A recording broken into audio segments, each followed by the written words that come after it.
মুক্তচিন্তা ও বাক স্বাধীনতার বুলি আওড়ানো খোদ মার্কিন যুক্তরাষ্ট্রেই এখন হুমকির মুখে গণমাধ্যমের স্বাধীনতা। ভয়েস অফ আমেরিকার পর এবার মার্কিন প্রেসিডেন্ট ডোনাল্ড ট্রাম্পের নিশানায় পড়ল আরবি ভাষার এক টিভি চ্যানেল।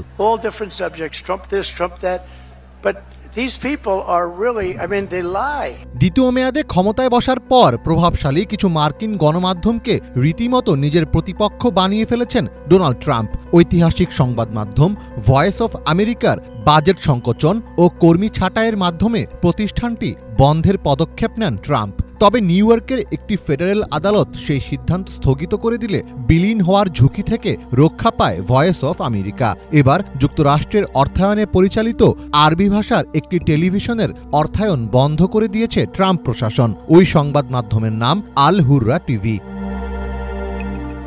আরব নিউজের এক প্রতিবেদনে বলা হয়, শনিবার আল হুররা টিভির বেশিরভাগ কর্মীকে ছাঁটাই করা হয়েছে, বন্ধ করে দেওয়া হয়েছে প্রোগ্রাম। মধ্যপ্রাচ্য ও উত্তর আফ্রিকায় সংবাদ মাধ্যমটি বেশ জনপ্রিয়। বিশ্বের ২২টি দেশে আল হুররার প্রায় ৩ কোটি দর্শক আছেন। সম্প্রচার শুরু হওয়ার প্রায় ২ দশক পর চ্যানেলটি বন্ধ করে দেওয়া হয়েছে। কিন্তু প্রশ্ন হলো, ট্রাম্পের বিরুদ্ধে কোনো বিষোদাগার না করেও কেন এমন পরিণতি বরণ করতে হলো এই টিভি চ্যানেলকে?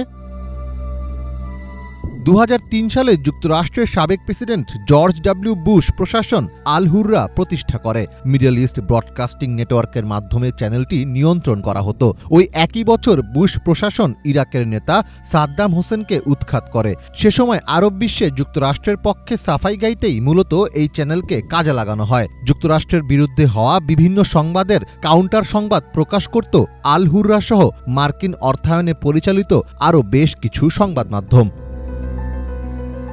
বিশ্লেষকদের অনেকের মতে বর্তমান বাস্তবতায় এসব সংবাদ মাধ্যমের পেছনে অর্থায়নকে অপচয় মনে করছেন ট্রাম্প। পাশাপাশি আরব বিশ্বের জনগণের মন জয় করার ব্যাপারেও তেমন আগ্রহ নেই ট্রাম্পের। অর্থায়ন বন্ধে গভীর উদ্বেগ প্রকাশ করেছেন আল হুররায় কর্মরত সাংবাদিক ও অন্যান্য কর্মীরা। আল হুররা প্রধান জেফরি গ্যাডমিন বলেছেন, তিনি মনে করেন না যে আল হুররা ও এর সহযোগী প্রতিষ্ঠানের ওপর থেকে মার্কিন প্রশাসনের স্থগিতাদেশ তুলে নেওয়া হবে। এ বিষয়ে তিনি হাল ছেড়ে দিয়েছেন। তবে স্যাটেলাইট সম্প্রচার বন্ধ থাকলেও স্বল্প পরিসরে অনলাইনে কার্যক্রম চালাবে আল হুররা।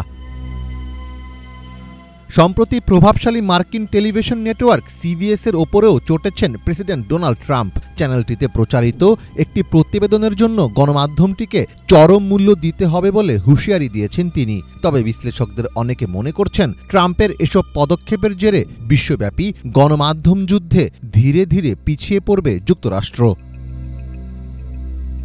মীর ফজলে রাব্বি, বাংলা ভিশন।